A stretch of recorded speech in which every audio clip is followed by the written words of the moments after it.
Assalamualaikum warahmatullahi wabarakatuh. Kami dari kelompok 4 akan mempresentasikan dari materi memperkukuh persatuan dan kesatuan bangsa dalam Negara Kesatuan Republik Indonesia atau NKRI. Sebelumnya, kami akan memperkenalkan diri dulu. Nama saya Aliatri Andini. Saya Naila Aulia Lestari.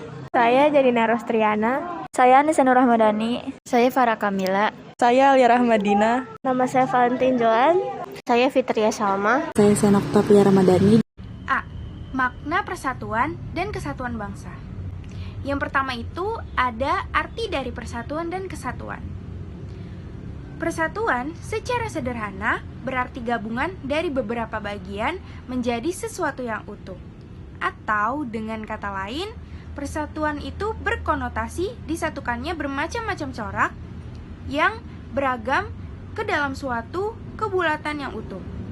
Konsep kesatuan yang kita anut meliputi aspek alamiah atau konsep kewilayahan dan aspek sosial seperti politik, sosial, budaya, ekonomi, pertahanan, dan keamanan. Kesatuan wilayah meliputi darat, laut, dan udara. Selanjutnya ada karakteristik negara Indonesia.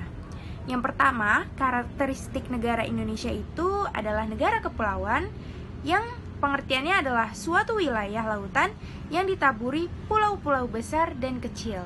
Jadi karakteristik negara Indonesia itu kita disebut dengan negara kepulauan karena kita memiliki banyak pulau. Yang kedua ada konsep utamanya. Konsep utamanya adalah manunggalnya wilayah laut, darat dengan wilayah udara. Yang ketiga ada laut atau perairan, merupakan wilayah pokok, bukan merupakan pelengkap.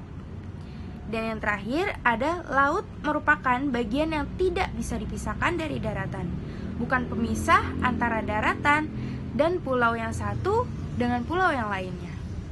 Selanjutnya ada perwujudan aspek kesatuan.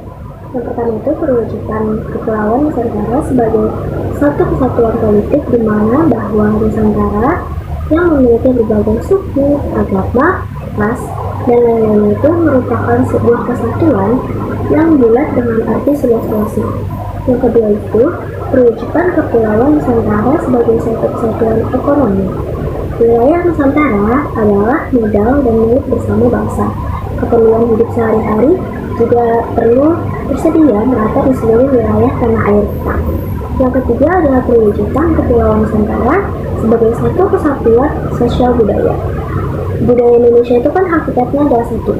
Corak ragam budaya menggambarkan kekayaan budaya sebagai modal dan landasan pengembangan budaya bangsa seluruhnya, yang hasilnya dapat dinikmati oleh seluruh bangsa Indonesia. Yang keempat, perwujudan kepulauan Nusantara sebagai suatu kesatuan pertahanan keamanan, di mana ancaman terhadap satu daerah hakikatnya adalah ancaman bagi seluruh bangsa dan negara. Tiap-tiap warga negara mempunyai hak dan kewajiban yang sama di dalam pembelaan negara. Kemudian ada faktor-faktor integratif bangsa Indonesia. Yang pertama itu adalah Pancasila. Yang kedua, Undang-Undang Dasar Negara Republik Indonesia tahun 1945. Yang ketiga adalah Sang Saka Merah Putih. Yang keempat adalah Lagu Kebangsaan Indonesia Raya. Dan yang kelima adalah bahasa Indonesia. Dan yang terakhir, yang keenam adalah Sumpah Pemuda. Selanjutnya ada kehidupan bernegara dalam konsep Negara Kesatuan Republik Indonesia atau NKRI. Yang pertama ada konsep NKRI menurut Undang-Undang Dasar Negara Republik Indonesia tahun 1945.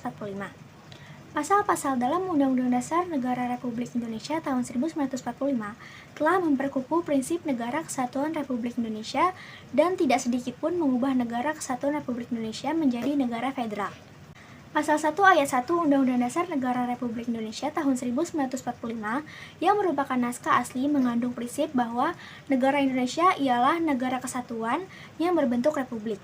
Pasal tersebut merupakan tekad bangsa Indonesia yang menjadi sumpah anak bangsa pada tahun 1928 yang dikenal dengan Sumpah Pemuda, yaitu satu tanah air, satu bangsa, satu bahasa, yaitu Indonesia. Undang-Undang Dasar Negara Republik Indonesia tahun 1945 secara nyata mengandung semangat agar Indonesia bersatu. Hal ini dituangkan dalam 5 pasal, yaitu yang pertama pasal 1 ayat 1, pasal 18 ayat 1, pasal 18b ayat 2, pasal 25A, pasal 37 ayat 5. Prinsip kesatuan dalam Negara Kesatuan Republik Indonesia dipertegas dalam alinea keempat pembukaan Undang-Undang Dasar Negara Republik Indonesia tahun 1945, yaitu dalam upaya membentuk suatu pemerintahan negara Indonesia yang melindungi segenap bangsa Indonesia dan seluruh tumpah darah Indonesia.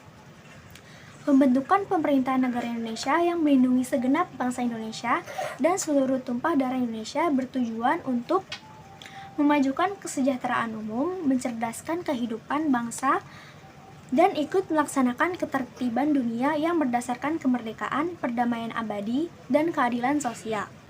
Makna negara Indonesia juga dapat dipandang dari segi kewilayahan. Pasal 25A Undang-Undang Dasar Negara Republik Indonesia tahun 1945 menentukan bahwa Negara Kesatuan Republik Indonesia adalah sebuah negara kepulauan yang berciri Nusantara dengan wilayah yang batas-batas dan hak-haknya ditetapkan dengan undang-undang. Kesatuan wilayah tersebut juga mencakup yang pertama kesatuan politik, yang kedua kesatuan hukum, kesatuan sosial budaya, dan kesatuan pertahanan dan keamanan. Keunggulan Negara Kesatuan Republik Indonesia. Sekalipun wilayah Indonesia meliputi pulau-pulau, tidak menjadikan bangsa Indonesia bercerai-cerai. Namun, keadaan tersebut justru menjadi perekat untuk semakin meningkatkan rasa persatuan dan kesatuan bangsa. Negara Indonesia memiliki berbagai keunggulan. Keunggulan-keunggulan tersebut menurut Dadang Sundawa diantaranya sebagai berikut. Yang pertama, jumlah dan potensi penduduknya yang cukup besar, yaitu menempati urutan keempat di dunia setelah RRC, India, dan Amerika Serikat. Yang kedua, memiliki keanekaragaman dalam berbagai aspek sosial budaya. Yang ketiga, dalam pengembangan wilayah, kita mempunyai konsep wawasan Nusantara. Yang keempat, semangat Sumpah Pemuda yang selalu merasuki jiwa dan kalbu bangsa Indonesia. Yang kelima, memiliki tata krama atau keramah tamahan. Selain itu, letak wilayahnya juga sangat strategis. Keindahan alam Indonesia juga tidak disangsikan lagi. Salah satu contoh keajaiban dunia ada juga di Indonesia. Contohnya Candi Borobudur.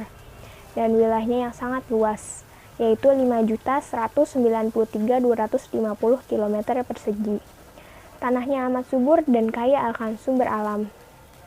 Selain hal-hal di atas yang merupakan kondisi objektif bangsa Indonesia, maka secara internasional atau mendunia, bangsa Indonesia juga sudah beberapa kali dipercaya oleh bangsa-bangsa lain untuk menyelenggarakan pertemuan-pertemuan yang bersifat internasional yang juga tidak sedikit melahirkan sejarah bagi bangsa-bangsa lain. C. Faktor pendorong dan penghambat persatuan dan kesatuan bangsa Indonesia. 1. Faktor pendorong persatuan dan kesatuan bangsa Indonesia. Persatuan dan kesatuan suatu negara merupakan faktor utama yang menentukan keberhasilan pembangunan yang dijalankannya. Jika program pembangunan tidak terlaksana dengan baik, maka tidak adanya persatuan dan kesatuan di antara warga negaranya. Selain dalam aspek pembangunan, persatuan dan kesatuan bangsa juga memegang peranan penting dalam meningkatkan harga diri bangsa di hadapan bangsa dan negara lain. Bangsa dan negara lain menghormati bangsa dan negara kita, serta tidak akan berani mencampuri urusan negara kita. Ada 3 faktor yang dapat memperkuat persatuan dan kesatuan Republik Indonesia, yaitu 1. Sumpah Pemuda. Sumpah Pemuda merupakan sumpah yang menunjukkan kebulatan tekad seluruh pemuda Indonesia yang merupakan unsur utama perjuangan bangsa dalam melawan penjajah untuk mempersatukan seluruh rakyat Indonesia dalam perjuangan meraih kemerdekaan. 2. Pancasila. Pancasila dapat memperkukuh persatuan dan kesatuan dalam Negara Kesatuan Republik Indonesia. 3. Bhinneka Tunggal Ika. Bhinneka Tunggal Ika artinya walaupun berbeda-beda tetapi tetap satu jua. Inti dari semboyan Bhinneka Tunggal Ika adalah adanya persatuan dalam berbagai perbedaan. Kondisi bangsa Indonesia yang diliputi oleh berbagai perbedaan dapat dipersatukan salah satunya dengan melaksanakan makna semboyan Bhinneka Tunggal Ika. faktor penghambat persatuan dan kesatuan bangsa Indonesia. Yang pertama ada kebinekaan atau keberagaman pada masyarakat Indonesia. Kondisi ini dapat menjadi penghambat persatuan dan kesatuan bangsa apabila tidak diiringi dengan sikap saling menghargai, menghormati, serta adanya toleransi yang telah menjadi karakter khas masyarakat Indonesia. Keberagaman tersebut dapat mengakibatkan munculnya perbedaan pendapat yang memicu lepas kendali, tumbuhnya perasaan kedaerahan yang berlebihan yang dapat memicu terjadinya konflik antar daerah atau antar suku bangsa. Lalu yang kedua ada geografis. Wilayah Indonesia terdiri dari pulau-pulau dan kepulauan yang memiliki karakteristik yang berbeda-beda. Kondisi ini dapat semakin memperlemah persatuan dan kesatuan bangsa Indonesia apabila terjadi ketimpangan dan ketidakmerataan pembangunan dan hasil-hasil pembangunan yang belum dapat diatasi. Yang C, munculnya gejala etnosentrisme. Etnosentrisme merupakan sikap menonjol kelebihan-kelebihan budayanya dan menganggap rendah budaya suku bangsa lain. Jika hal ini tidak diatasi, tentu akan memperlemah persatuan dan kesatuan bangsa Indonesia itu sendiri. Yang D adalah melemahnya nilai budaya bangsa. Hal ini diakibatkan kuatnya pengaruh budaya asing yang tidak sesuai dengan kepribadian bangsa, baik melalui kontak langsung maupun kontak tidak langsung. Kontak langsung antara lain melalui unsur-unsur pariwisata, kontak tidak langsung antara lain melalui media cetak ataupun media elektronik atau media sosial. Yang terakhir yang E adalah pembangunan yang tidak merata. Proses pembangunan yang terpusat di wilayah-wilayah tertentu dapat menimbulkan kesenjangan dalam berbagai bidang. Hal ini apabila tidak diselesaikan dapat memperlemahkan persatuan dan kesatuan bangsa itu sendiri. D. Perilaku yang menunjukkan sikap menjaga keutuhan negara kesatuan Republik Indonesia. Menjaga keutuhan negara kesatuan Republik Indonesia merupakan salah satu kewajiban dari setiap warga negara Indonesia. Sejak awal kemerdekaan, para tokoh bangsa telah membentengi diri dengan merumuskan dasar negara yaitu Pancasila. Pancasila dijadikan sebagai pandangan hidup dalam berperilaku sehari-hari. Para pendiri negara menginginkan masyarakat Indonesia itu harus berketuhanan, berkemanusiaan, mempunyai jiwa persatuan, demokratis, menjunjung tinggi musyawarah dan mencapai mufakat dan berkeadilan. Dengan mengamalkan nilai-nilai Pancasila, maka bangsa Indonesia akan selalu bersatu padu dan terhindar dari berbagai pertentangan dan perselisihan. Nilai Pancasila harus diamalkan dalam kehidupan sehari-hari sebagai upaya menjaga keutuhan negara. Nilai-nilai Pancasila dapat kalian amalkan dengan cara hidup rukun, antar sesama. Kerukunan merupakan modal utama dalam menjaga keutuhan negara. Sikap tersebut dapat kalian tampilkan dalam kehidupan sehari-hari, seperti di rumah, di sekolah, dan juga di masyarakat. Yang pertama itu ada memperkuat jati diri bangsa. Tentunya jati diri sebuah bangsa ini bisa dilihat dari rasa persatuan dan juga kesatuan masyarakatnya.